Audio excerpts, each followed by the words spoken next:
Azul ou rosa? Boneca ou carrinho? Coisa de menino, coisa de menina. Para aumentar o seu conhecimento e ampliar a sua visão de mundo, começa agora o seu programa Ponto de Vista. Hoje falando sobre sexo e gênero, o que está por trás de toda essa discussão.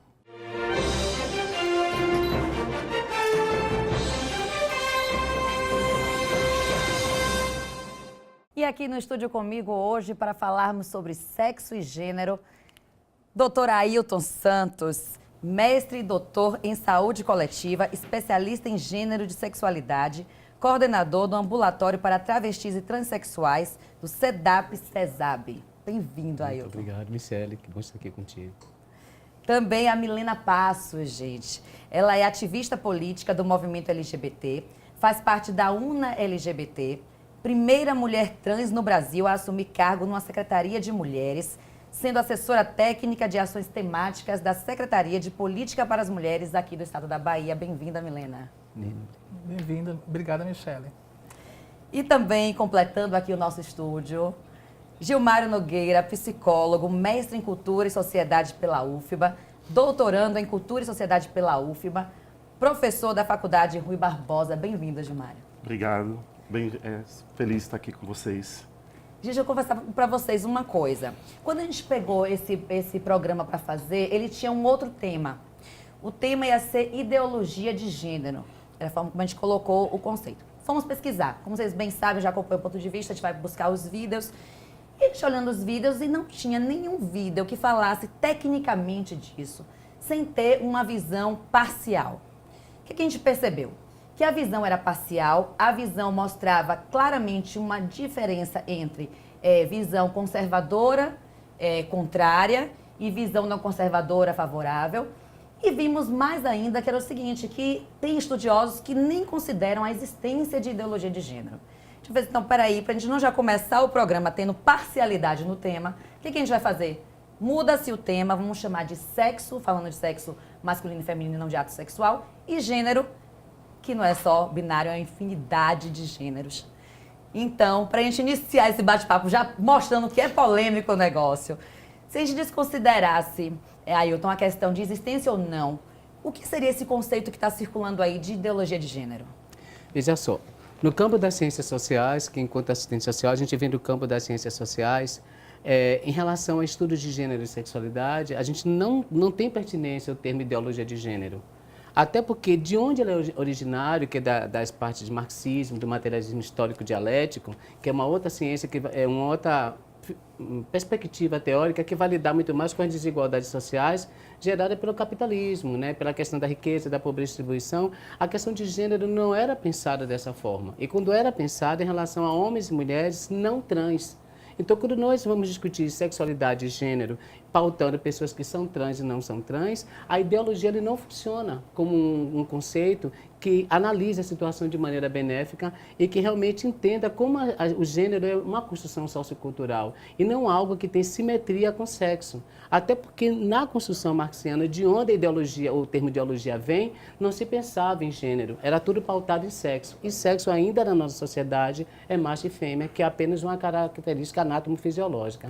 Ser homem ou mulher, masculino ou feminino, é uma construção sociocultural que não estava implícita na própria teoria marxiana, de onde vem o termo ideologia de gênero. Então, só para ficar um pouco mais claro, vamos definir alguns temas. A gente tem alguns termos. A gente tem aqui um videozinho que a gente vai fazer uma distinção, eu acho que para a gente iniciar o bate-papo é importante, do que é identidade de gênero e o que é orientação sexual. Vamos ver.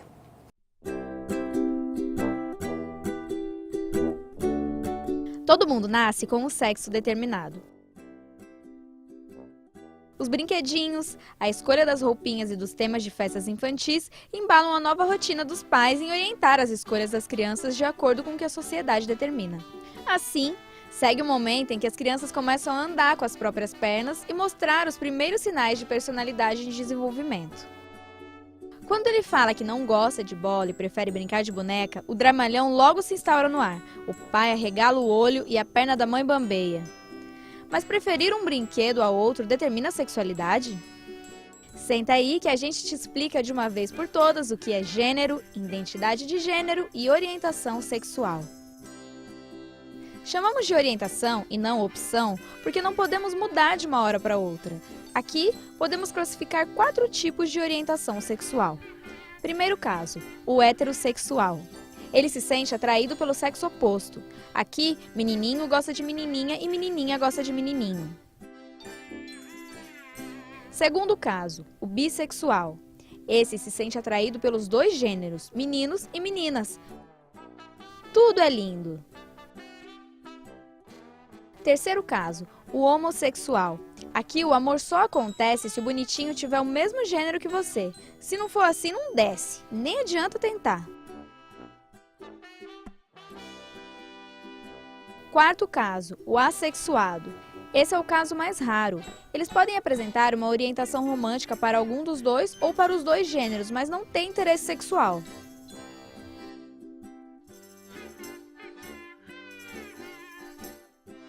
Agora, passamos do nível easy para o médio de dificuldade.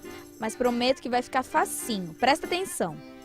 Como a gente se reconhece perante a sociedade?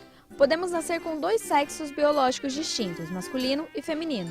Sendo assim, a maioria das mulheres se reconhece no gênero feminino e os homens no gênero masculino.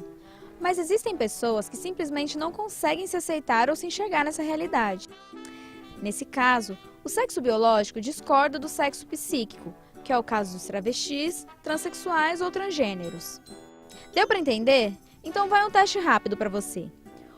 O menino que brinca de boneca necessariamente gosta de outro menino? Meninas que fazem judô sentem atração por outras meninas? Homens que não apresentam trejeitos femininos são heterossexuais? Para todas essas perguntas, a resposta é: isso não é da sua conta. Brincadeirinha, a verdadeira resposta é que não tem como a gente saber o que se passa na cabeça de cada um. Mas uma coisa é certa, é preciso respeitar a diversidade. Ele terminou em tom de brincadeira, falando que não é da conta, mas eu comungo muito com esse ponto de vista. E também eu ouvi o psicólogo Mário Sérgio Cortella falando isso uma vez. Por que a gente se interessa tanto com a orientação sexual do outro? O que é que vai influenciar na minha vida se o Gilmário tem uma opção por homem, por mulher ou pelos 2? Né? Eu acho isso muito interessante. Eu vou querer saber a opinião de vocês, mas antes queria saber de Milena. Milena, a grosso modo, o que eu ouvi, eu quis dizer é: identidade é como você se identifica, né? E a orientação sexual é como por quem você é atraído, digamos assim. Você é uma mulher trans. Explica para o pessoal entender o que é uma mulher trans. Eu sou uma mulher trans, eu assumo o gênero feminino, sou do gênero feminino com sexo biológico masculino. Como existem também os homens trans, é bom explicar. Os homens trans, eles nascem biologicamente com sexo feminino e assumem o gênero masculino. Mas muitas vezes a sociedade é tão repressora, tão LGBT-fóbica, que sempre vê a gente como ele, sempre olha pra gente, sempre olha o sexo biológico quando olha pra gente, entendeu? E é muito bom as pessoas começarem a ter uma visão de respeito, de compreensão, porque tudo se envolve uma conjuntura de coisas. Um exemplo, a religião. Eu tenho uma visão muito ampla de religião. Eu acho que a religião, cada um no seu quadrado. Meus inimigos não são os evangélicos, mas e sim algumas pessoas que utilizam a religião para plantar o machismo, o sexismo, o racismo. Que vai para a visão extrema, né, extremista, que é muito perigosa. Para você ver um exemplo, eu ontem passando na minha rua, e aí sempre tem um rapaz que quer falar comigo, me apresenta os filhos dele. Aí ontem eu passei rápido. E na minha passagem, o filho gritou bem assim: olha ali o viado, papai, olha ali o viado, papai. Quem chamou de viado é o bicho que pula, né? Pra você ver. Ali foi o pai que automaticamente ensinou aquela criança a falar daquela maneira nas minhas costas, entendeu? A criança já cresce com aquela cultura que eu sou viado. Né? Eu sou uma pessoa, eu sou ser humano, não sou viado. Sou tão ser humano quanto aquela pessoa. Eu sou uma mulher, né? Quero ser aceita pela sociedade. E o que importa é a personalidade, o caráter das pessoas. Sim. Né? E daí vem a religião para poder massacrar a gente. A religião não. É bem a religião. Mas algumas pessoas utilizam de doutrinas para fazer esse tipo Felizmente existe isso. Para plantar o ódio, né? Você sabe, para plantar o ódio. E aí usa a Bíblia para dizer que eu sou aberração, né? Que Deus é amor, Deus não tem cor, não tem raça, não tem religião. Exatamente. Assim, cada um no seu quadrado, que é muito importante. Então, para voltar só mais uma questão dos termos, porque todo mundo faz uma certa confusão. E como definir termo é importante, porque você termina tirando esse tipo de preconceito até no falar. Então, cisgênero é aquela pessoa que ela nasce com um sexo biológico e se identifica com aquele sexo. Exato. Então, no caso, eu sou uma mulher cisgênero. Né? Eu não sou cisgênero. Trans, a Milena. Então, ela nasceu com um sexo biológico masculino, mas não se identificou e tem um gênero, adota o gênero feminino. Agora, existe o seguinte também da orientação. Então, existe a mulher, porque todo mundo acha que como você é mulher trans, que você é homo. Mas você pode ser trans hétero e trans homo. Você falou tudo. Né? Falou tudo. Explica um pouquinho isso, porque também faz... Gilmário quer falar sobre isso? Porque todo mundo faz uma Sim, confusão. eu acho que tem uma primeira confusão que a gente sempre imagina que quando uma pessoa nasce, o fato dela ter um pênis, necessariamente ela vai se reconhecer como homem. Esse reconhecimento, essa experiência é o que nós estamos chamando de identidade de gênero. A pessoa pode nascer com um pênis, mas essa experiência subjetiva e interna, ela não se reconhecer como homem. Ela pode se reconhecer como mulher, que seria uma mulher trans. Perfeito. Essa mulher trans, esse sujeito que tem um pênis, mas que essa identidade é de mulher, tanto pode gostar de uma mulher, como pode gostar de um homem. Isso é orientação sexual. Agora, eu queria voltar um pouco na questão de ideologia de gênero, porque em 70 e 80 vão crescer os estudos sobre gênero. Esses estudos não é só sobre pessoas trans, mas questionar que a mulher ela não é inferior ao homem, que a mulher não tem uma natureza humana de querer ser mãe ou apenas dona de casa, que nós não temos uma correspondência para dizer, olha, o fato de você ter uma vagina significa que você vai ser mãe, que você é inferior, que você é mais sentimental. Então nós vamos ter um boom de estudos. E aí, quando chega em 94, alguns setores da igreja, eles começam a questionar esses estudos e dizer, olha, naturalmente, se você nasce com uma vagina, você é mulher, você é mais sensível, você é dona de casa, você deve ser submissa ao marido. É isso que eles vão chamar de ideologia de gênero. Eles dizem, nós não reconhecemos esses estudos, nós queremos reconhecer que naturalmente só existe mulher e homem. Milena aqui é exatamente a prova de que não só existe a possibilidade de ser essa diferença mulher e homem. Há diversas possibilidades, inclusive uma Hoje, pessoa que pelo tem um estudo, pênis, mas que é mulher.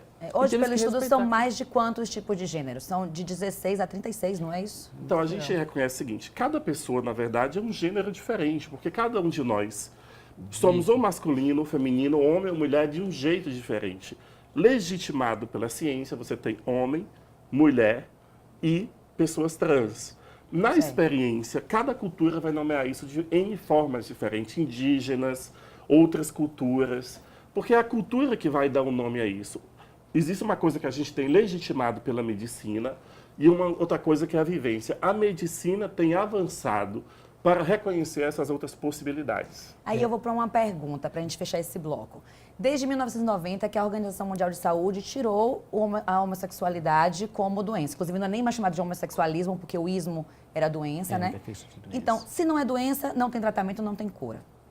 Por que ainda as pessoas, alguma parte da sociedade, acredita que pode se influenciar, de alguma forma, por fator externo, a sexualidade alheia? Exatamente. É bem interessante isso, né? Porque as crianças, desde pequenas, são expostas por pais extremamente conservadores e muitos fundamentalistas, que são dois pontos. Nem todo conservador é fundamentalista em relação à religião. A gente tem vários pais que eu atendo no ambulatório das pessoas trans que são conservadores, que vieram de uma educação mais engessada, muito mais biologizante. Então, eles têm isso, independente de ser de alguma religião fundamentalista ou não. E aí eu coloco desses dois pontos. Mas todos colocam suas crianças sentadinhas para ver os índiozinhos, para ver a Pantera Cor-de-Rosa, para ver as brigas de Stallone e Schwarzenegger brigando, degladiando, matando uns aos outros. E não se espera que essas crianças sejam bandidas, assassinas, se pintem de rosa e nem virem índiozinhos, como a gente disse, existe alguma coisa de virar. Mas quando tem alguma pessoa com orientação homoafetiva, seja uma mulher lésbica, um rapaz bissexual, ou uma moça trans, um rapaz trans, qualquer personagem que lida com essa questão da sexualidade, da diversidade de gênero sexual, entra assim pavorosa, como se aquela criança realmente fosse crescer, como se ela aprendesse a ser gay ou aprendesse a ser trans, quando, na verdade, a única orientação que é pensada como socialização de gênero na nossa sociedade ainda é extremamente biologizante. Pênis, pensa-se logo como menina, e todo o universo pensado do feminino na nossa cultura é acessado. Eu sempre digo, eu estava hoje de manhã fazendo uma palestra sobre isso, que o descanso nosso era intrauterino até a década de 70, quando a gente não tinha nenhuma tecnologia como a ecografia que vê a criança no útero. Até ali a criança vivia na sua feliz indeterminação de gênero ou mesmo até de genital. Quando veio a década de 70 a ultrassonografia, toda essa paz acabou, porque agora tudo é generificado, tudo é sexualizado bem antes da criança nascer e já tenta aprisionar desde cedo. E uma coisa que eu finalizo essa parte, até quando nós usamos a biologia para dizer que ela não é trans, não é uma mulher porque ela tem pênis, que ele não é um rapaz porque ele tem vagina, a gente esquece que todo o conhecimento biológico ele foi construído por pessoas. E mesmo sem estar lá no marco inicial da construção, até hoje se reverbera que foi homem, sim, porque a nossa sociedade é macho-centrada, foi homem branco, sim, porque a nossa sociedade é branco-centrada. E aí a gente percebe pelas trajetórias de todas as mulheres que construíram tantas coisas, tanto conhecimento, tanta tecnologia, e que é totalmente soterrado. Então, por aí nós já sabemos quem foi que construiu esse saber. Vagina e pênis, que a gente usa como marcador de gênero e não é, tem data marcada e tem nomes anteriores a esse. Machismo, né? Exato, É o machismo que impera. leva tudo. O que impera ainda é o machismo, né? Você observa quando uma criança nasce, quando é menino, eu já vi o pai pegar e exibir o pênis da criança, porque é menino, mas não exibe o que é da menina. Para você ver como o machismo ainda impera e é muito grande ainda, entendeu? A gente vai só para um rápido... Gilmar, eu vou pedir para você segurar, que eu sei que tá gostoso o assunto, a gente quer falar. A gente vai para um rápido intervalo e a gente já volta com mais ponto de vista. Fiquem aí.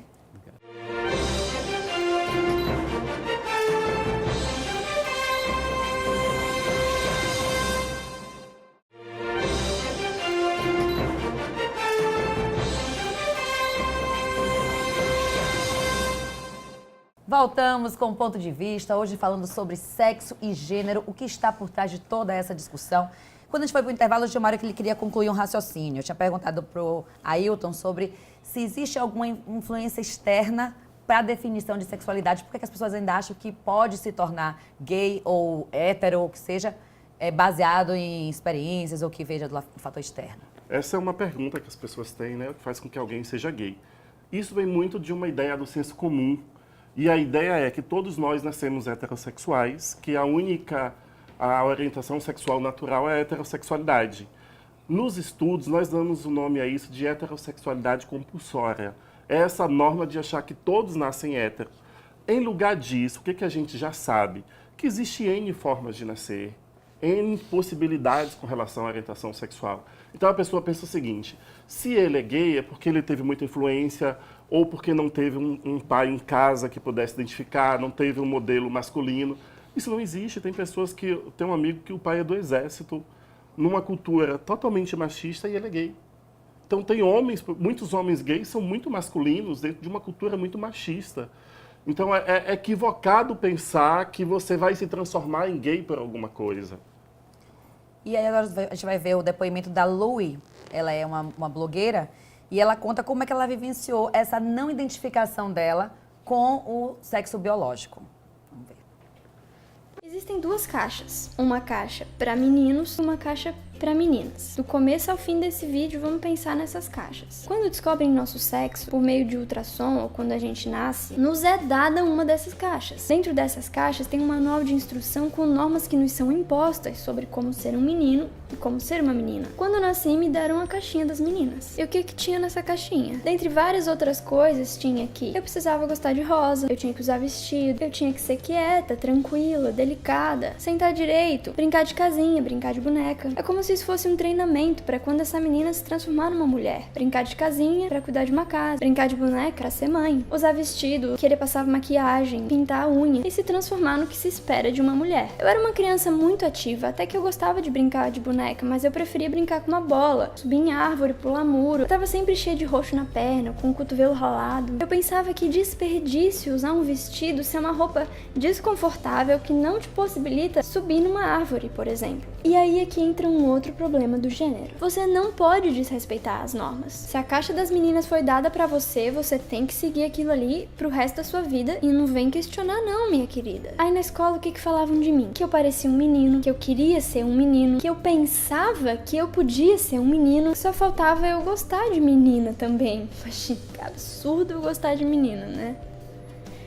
E fora da escola eu também passava por umas situações complicadas. As pessoas na rua pensavam que eu era um menino. Eu saía com os meus pais e perguntavam como é que é o nome do seu filho. Era um pouco constrangedor pra mim, na verdade era bem constrangedor pra mim, porque eu pensava, eu não tô seguindo direito esse negócio que se chama viver. Tem alguma coisa errada comigo. O mundo te ensina que você não deve questionar as coisas, você só tem que aceitar. Quando eu comecei a pensar assim, eu já era um pouquinho maior, eu tentei me adequar ao padrão. Essa fase também não durou muito tempo, porque é muito difícil você viver tentando ser uma pessoa que você não é. Eu percebi que o problema não era comigo, o problema é naquelas malditas caixinhas. Eu sabia que tinha uma coisa errada naquelas caixinhas. Aquelas caixinhas não eram coisas naturais que vieram junto com o mundo. Não, aquelas caixinhas foram criadas, foram construídas pela sociedade. A prova disso é que essas caixinhas mudam com o tempo, de acordo com a cultura, mas não muito, que é para não desestabilizar a ordem. E essas caixinhas servem para sustentar uma ideologia, um sistema hierárquico segundo o qual a mulher é inferior ao homem. E esse sistema é mantido de várias formas por várias instituições diferentes e por meio de vários discursos. O tempo inteiro, na verdade, a gente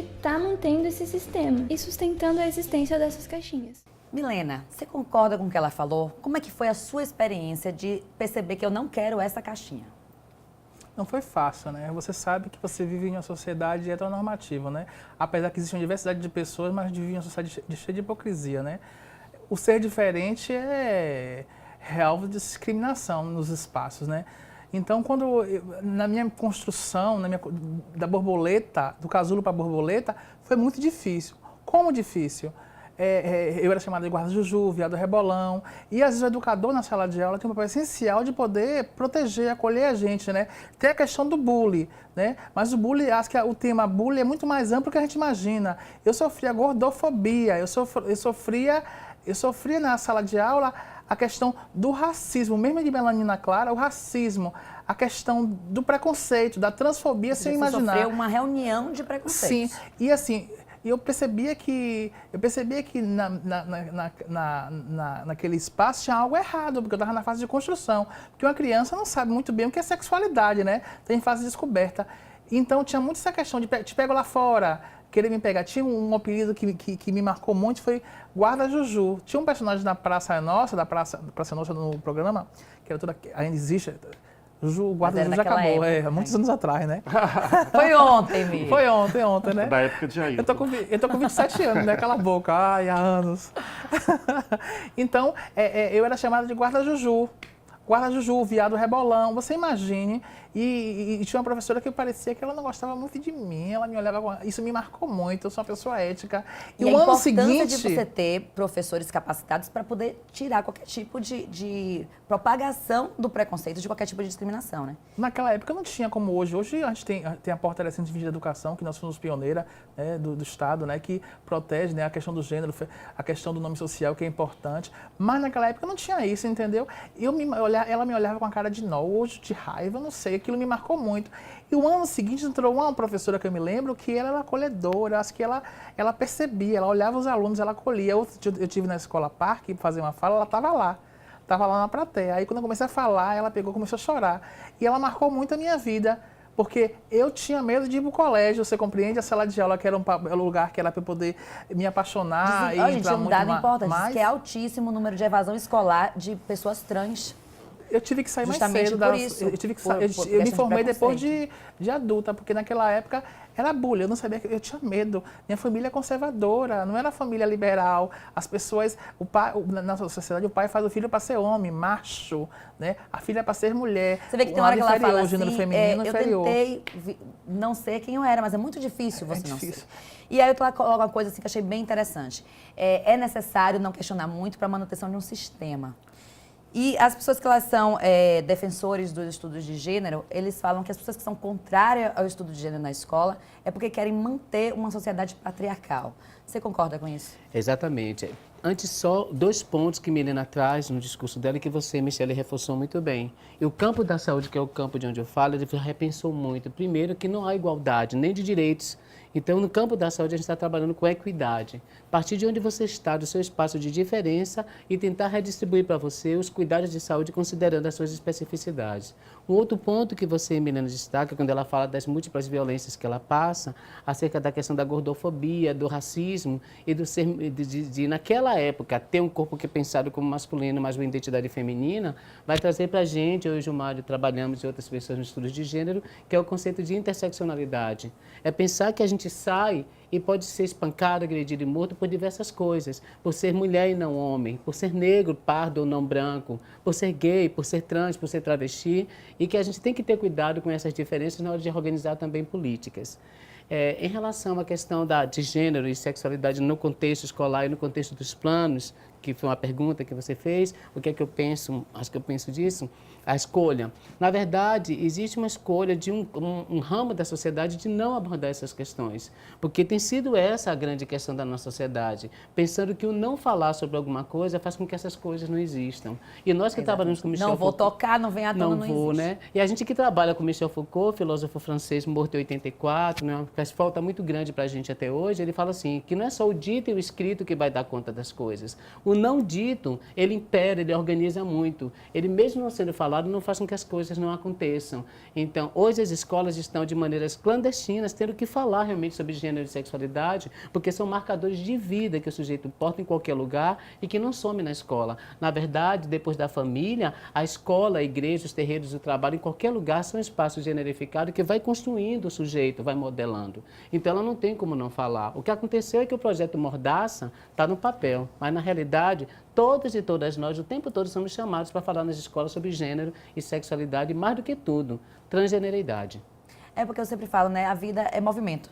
As coisas acontecem e elas acontecem na vida real. Então aí não tem como não ser falado. Ensinar, Michele, acho que é importante para ensinar o aluno a respeitar o outro. Não é ensinar como inventar ideologia de gênero, justamente para deturpar a imagem, para plantar mais ódio. Né? O que me deixa triste é que são as pessoas que lutam pela essa visão LGBTfóbica, racista, sexista, são pessoas de influências, são pessoas que utilizam as suas religiões para plantar o ódio. Assim, eu fico pensando, gente, essas pessoas nem se dão conta que estão matando pessoas, gente, o que é isso? É preocupante, Michele, porque muitas vezes são pessoas políticas que inventam isso para poder agariar votos, fazer lavagem cerebral nos seus fiéis. Que eu reafirmo outra vez, eu tenho uma visão muito ampla de religião, que independente de religião, o que importa é o respeito. E tudo, infelizmente, a gente tem que falar da religião mesmo, porque tudo tem uma conjuntura. Olha o plano estadual de educação, você viu o plano nacional, então é preocupante ainda que as pessoas utilizam a religião para plantar o ódio, que meus inimigos não são os evangélicos, mas e sim as pessoas que utilizam a sua religião para plantar esse ódio todo, entendeu? Porque eu fico passando, no bairro que eu moro, eu vou da igreja católica, que é a igreja, deixa de ser cristã, ao candomblé, a igreja cristã que tem lá também. Eu vou em todos os espaços, que é importante, mas vou lá enquanto milena, para ouvir a palavra, porque Deus é amor, e as pessoas às vezes utilizam isso para plantar o machismo, o sexismo, a LGBTfobia, entendeu? Tem a ideia, assim, para as pessoas é que falar de gênero é dizer para as crianças assim, olha, você não é homem, você não é mulher, ou você tem que ser gay, ou você tem que ser trans. Então, há uma ideia que foi colocada na sociedade que a gente quer acabar com homem e com mulher, acabar com uma naturalidade. Não é isso. A questão é, a principal questão, o que nós fazemos com pessoas que não se identificam como a sociedade espera? Nós desumanizamos essas pessoas, violentamos? Essa acho que é uma primeira questão, mas ninguém está aqui para dizer como os pais devem criar os filhos. Olha, ninguém deve ser homem, ninguém deve ser mulher. Não é isso que nós estamos falando. Essa é uma das questões. E a outra é, nós estamos dizendo que não dá para sustentar uma sociedade que ela educa de forma que a mulher seja colocada como inferior. Porque isso vai trazer violência contra a mulher. Então, falar de gênero não é como se está colocando, você vai ver alguns vídeos e assim, olha, querem erotizar as crianças, querem fazer abuso sexual de criança. Não é isso. Falar de gênero é dizer que a mulher não é inferior ao homem, nós não podemos ter uma política de diferença, nós não podemos desumanizar as pessoas que não correspondem ao ideal de masculino e de feminino que a sociedade espera. É só humanizar e respeitar. A gente está falando que tem os dois pontos de vista. Vou trazer aqui um vídeo que a gente tem de um espírita muito conhecido, que é o Divaldo Franco, que ele traz um ponto de vista dele que é contra a ideologia de gênero, como eles chamam, que a gente já viu que o termo existe nem isso, sempre uma sigrazinha muito bem colocado. tanto Vamos ver. A teoria de gênero é para criar na criança, no futuro cidadão, a ausência de qualquer princípio moral. Uma criança não sabe discernir, somente tem curiosidade. No mesmo banheiro, um menino e uma menina irão olhar-se biologicamente, sorrir e perguntar o de que se tratava aquele aparelho genésico, que é desconhecido. Então, nós devemos repudiar de imediato e apelar para aqueles em quem nós votamos, somos responsáveis, e gritar para eles que somos contra, totalmente contra, essa imoralidade ímpar. Então, como a gente está discutindo aqui, essa é uma visão dos conservadores, né? Uma visão que eles colocam que alegam destruição da família, que é da reprodução, da espécie, enfim. Eu quero saber qual é a sua opinião com relação a isso, Gilmário. Se existe mesmo esta preocupação, mas você vai me falar no próximo bloco, porque nosso tempo esgotou nesse. Vamos para o intervalo e vocês não saiam daí, que daqui a pouco tem mais ponto de vista.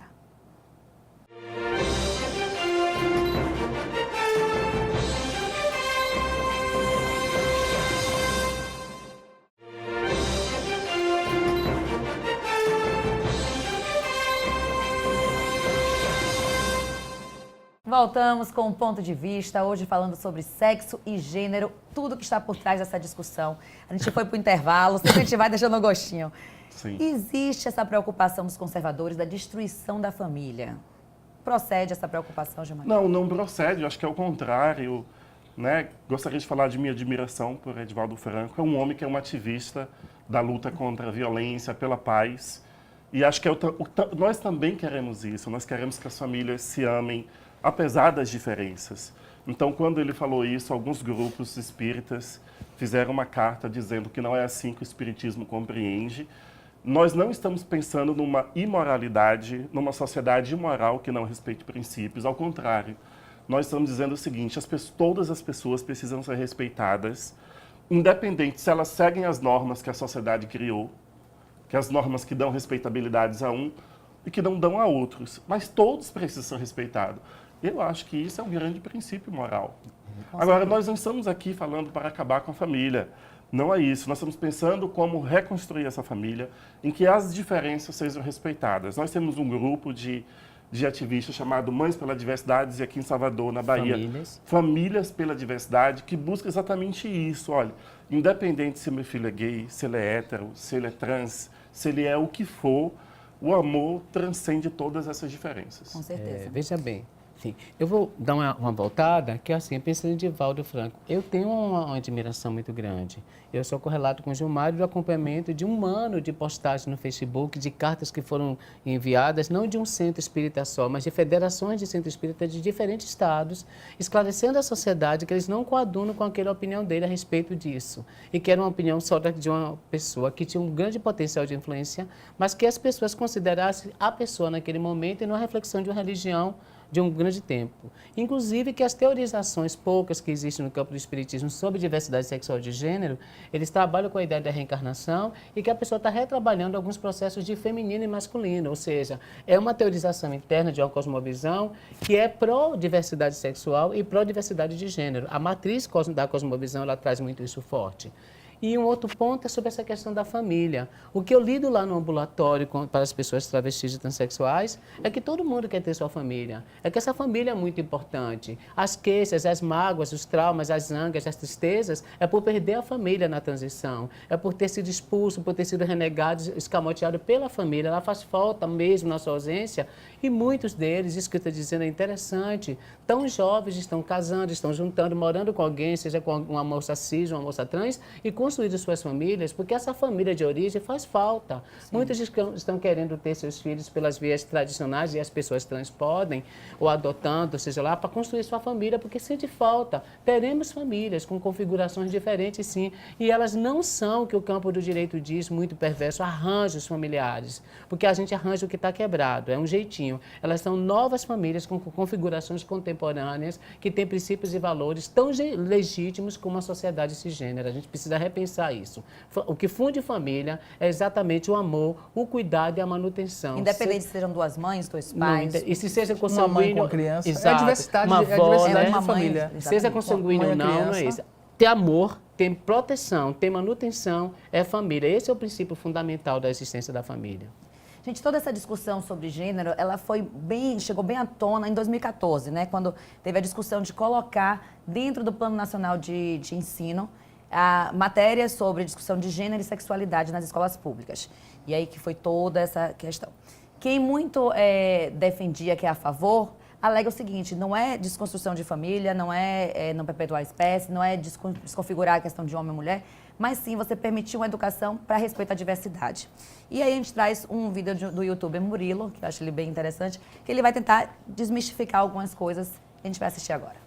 A gente não está querendo obrigar as crianças a serem isso ou serem aquilo. A gente está querendo fazer com que a escola tenha ferramentas pedagógicas e teóricas para poder contemplar e compreender uma diversidade que já existe. As crianças já são distintas. O que a gente pode fazer é criar um espaço em que professores saibam aceitar essas crianças e que professores incentivem essas crianças a aceitar umas às outras do jeito como elas são.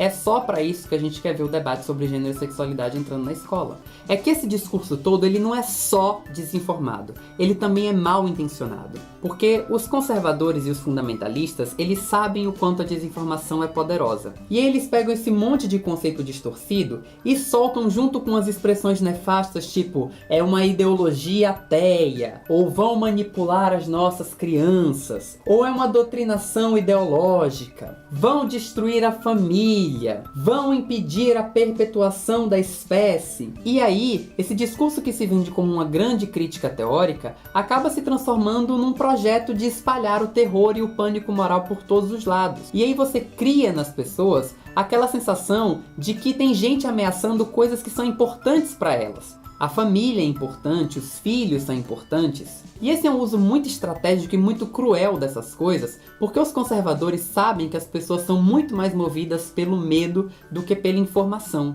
Isso gera efeitos muito perigosos, porque a consequência direta de uma realidade como essa é o avanço de um projeto conservador. Um projeto conservador que é desinformado, mas que ainda é um projeto conservador. E a gente sabe que a consequência desse tipo de conservadorismo é a negação de reconhecimento, de dignidade e de direitos para uma boa parte da população, formada principalmente por mulheres e pessoas LGBT. Então, Gilmar, você acha que a não inclusão do estudo de gênero como matéria para as escolas é um retrocesso, é um avanço de umas ideias extremistas e conservadoras?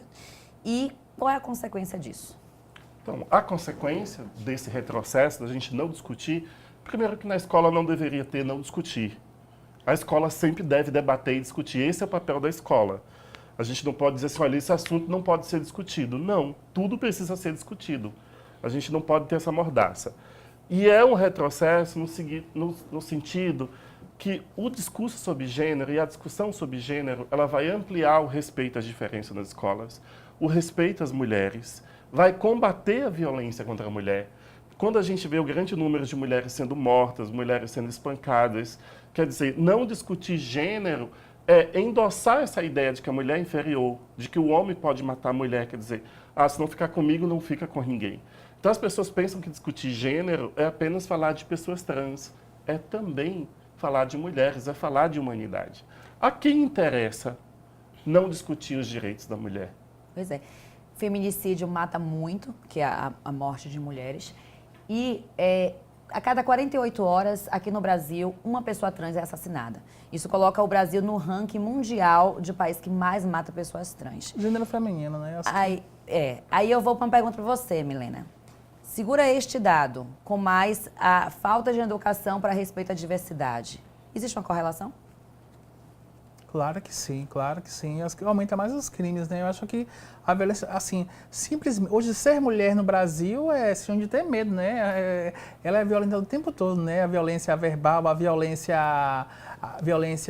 verbal. Desde quando nasce, o ser mulher já sofre violência. Né? E quando é uma mulher, quando fala da diversidade de mulheres, quando ela é diferente, quando ela é negra, quando ela é fora do padrão, quando ela é mulher trans, os estigmas aumentam mais ainda, o preconceito aumenta mais ainda. Então aí cada dia aumenta mais a questão da violência, né? Ou os casos de feminicídios. É muito grande contra a mulher. Você imagine quando você falar dessa diversidade de mulheres, quando você for ver. A carne que mais sangra no Brasil é a carne negra. Então, quando você for dar uma olhadinha, são mulheres negras que estão sangrando. Você compreende? Apesar que os feminicídios englobam várias famílias, né? Não é só, mas as que, se você olhar esses índices, são mais mulheres negras. Sim, é o que termina juntando as duas coisas e potencializa. E aí fala, de mulheres forma negras, negativa. mulheres quilombolas, aí vem as mulheres trans, aí vem um conjunto de coisas, mas a grande maioria são a carne negra, a carne que mais sangra é a carne negra. Toda essa É discussão preocupante. de gênero, gente, levantou uma outra questão, que é a questão da escola sem partido. Mas o que é a escola sem partido? Também fomos lá na nossa querida internet e trouxemos um videozinho. Vamos ver.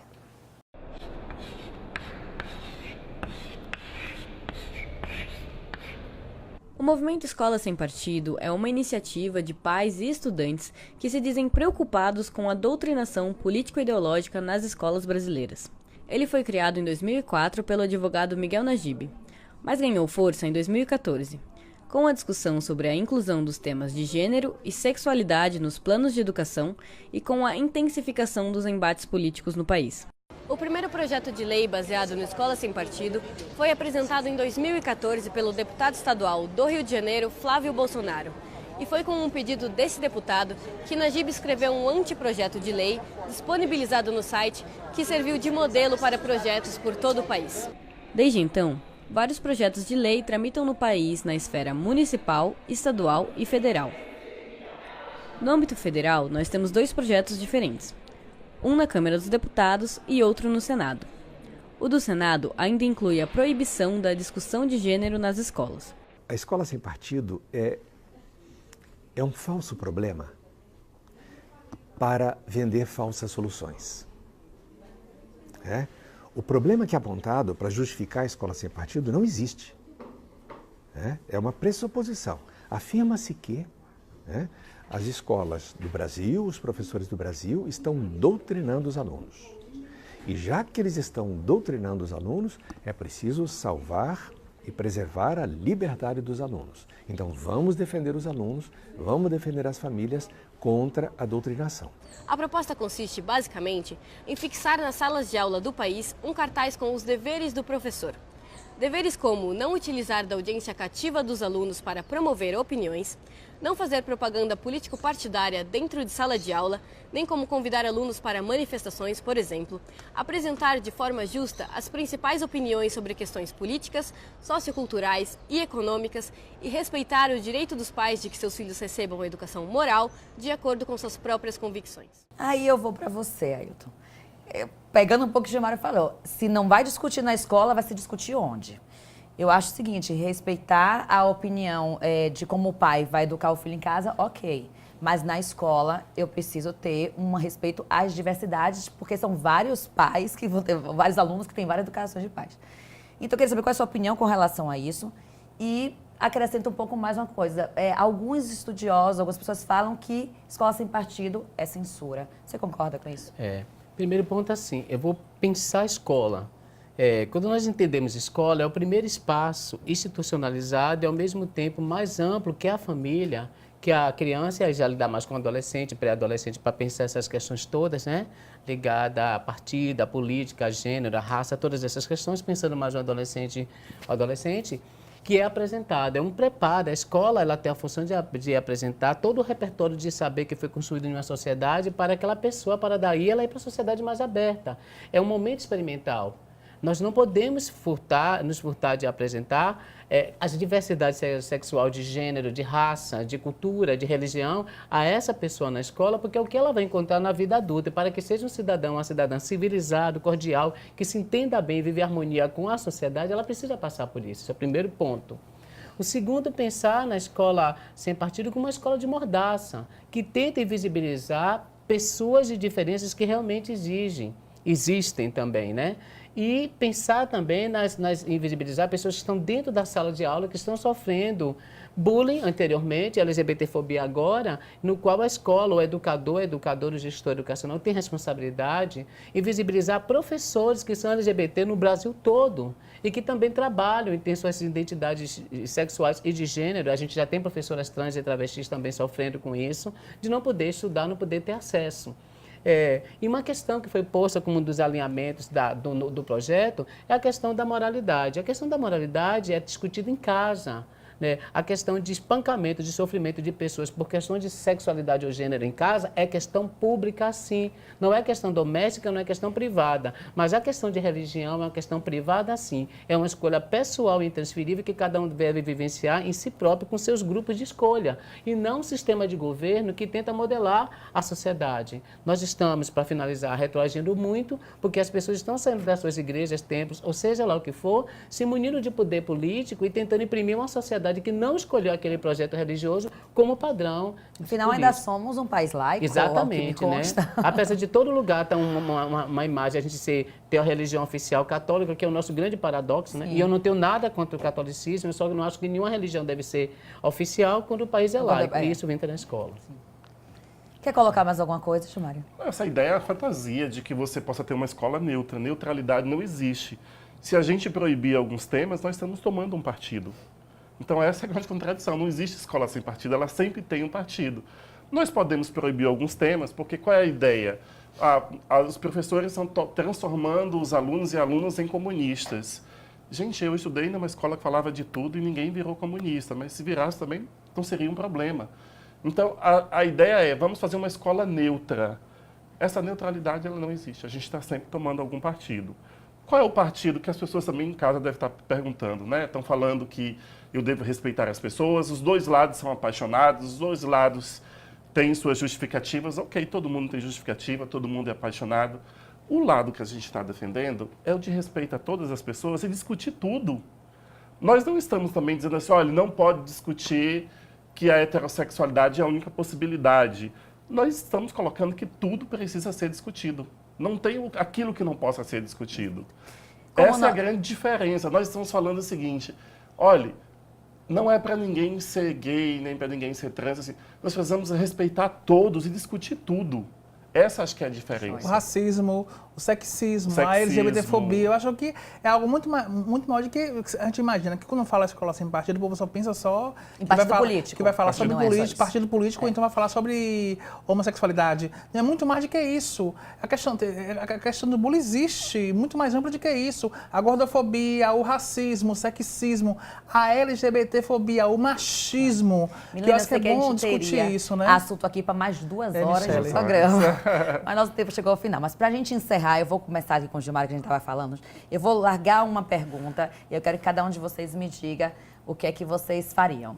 Então, se hoje você tivesse o poder de decidir sobre a inclusão do estudo de gênero no Plano Nacional de Ensino, o que você faria, Gilmário? Eu vou pessoalizar, mas eu acho que seria uma irresponsabilidade minha não discutir esse assunto ou não defender que isso seja discutido, que a escola ela não enfrente esse debate que é mulheres estão morrendo, pessoas negras estão morrendo, que rumos políticos a gente quer para o nosso país. Então eu sou a favor de discutir tudo. Com respeito às diferenças, a gente tem que respeitar quem é do candomblé, quem é evangélico, quem é católico. O que não pode ter na escola é eu defender um ponto de vista único. Perfeito. Mas eu acho que a saída é discutir tudo. Milena, se hoje você tivesse o poder de decidir estudo de gênero nas escolas públicas, o que você faria? Seria importante. Seria importante para poder os alunos crescer com um senso de justiça, os alunos começarem a ter uma visão ampla, aprender a respeitar o outro, que é muito importante, né? Porque a gente vive em uma diversidade, né? E essa diversidade de pessoas que existe, os menos oprimidos, oprimem os mais oprimidos, daí vai, entendeu? Acho que seria importante essa temática que fosse ampliada, como eu acabei de falar para você, que eu acho que eu repeti várias vezes, que acho que é importante, eu bato muito na tecla, para poder as pessoas começarem a respeitar o outro. O que importa é a personalidade, o caráter do outro, independente que ela seja gay, lésbica, travesti, bissexual, que ela seja negra, né? que ela seja gorda ou fora do padrão, entendeu? Então, acho que é importante, né? E o que me deixa mais triste ainda é que às vezes a gente se comporta muito como minoria, acho que a gente tem que se comportar como maioria, porque acho que juntos somos muito mais fortes contra tudo isso, entendeu? E assim, na total conjuntura dos espaços de poder, nós somos minoria. Eu acho que é importante a gente começar a pensar nisso. Eu acho que esse ano é um ano eleitoral, eu acho que começar a pensar nessa amplitude, pensar de colocar pessoas que nos representam nos espaços de poder, pessoas que têm a nossa fala, pessoas que falem por nós, entendeu? Começa a ter o cunho do voto, ter essa consciência, entendeu? Que independente do que seja, a gente tem que começar a colocar pessoas que Represente mulheres, mais mulheres no espaço de poder. Eu sonho que tenha mais mulheres no espaço de poder, entendeu? Mulheres que nos representem. Vamos lá, aproveitar esse ano eleitoral, Acho mulherada. que é importante, a mulher que se conscientizar. Pessoas que falem a nossa linguagem, que falem sobre LGBT, sobre pessoas gordas, falem sobre o tema. Começar a pensar em colocar para ter maioria, para na votação a gente ganhar. Entendeu? Porque, infelizmente, algumas pessoas utilizam alguns comentários machistas, sexistas, para se eleger. Usa suas religiões, que eu acho um absurdo. Porque eu respeito todas as religiões, como eu sempre autoafirmo. Entendeu? Justamente para poder se eleger, deturpando algumas políticas que são muito importantes. É isso, aí você vê, se vocês observarem, a atual conjuntura do Brasil como está, né? Aí. Plano de escola, plano estadual, plano nacional. O que a Ailton faria? Bom, eu sou pragmático. Eu penso que a gente vive numa sociedade legalista. E como todo o processo de calar a boca e abordar essas pessoas está vindo pelas vias legais, a primeira coisa é um projeto sim, é lei sim, de que é permitido falar sobre isso sim, que é a função da escola. O segundo momento é qualificar sim, é que os professores entendam que eles têm que ter capacidade, capacitação, treinamento, estudo, formação para isso. E segundo, né, chamar esses atores sociais para dialogar. Professores, diretores, alunos, pais, para discutir que isso é importante, isso subsidiado pelos dispositivos legais. Infelizmente, vivemos numa sociedade assim, que precisa de lei para se portar como humano. Gente, muito obrigada pela presença de vocês. Maravilhoso. Obrigado à TV Alba, acho que é uma grande honra poder estar aqui, poder contribuir. Né? Obrigado. Gilmário, mais Ailton, meu amigo de muitos anos, de velha guarda, que é uma honra poder estar aqui. Tenho certeza que o prazer é todo nosso. Gente, muito obrigada por compartilhar o conhecimento de vocês com a gente. Gente, esse foi mais um Ponto de Vista. Até a próxima. Beijo.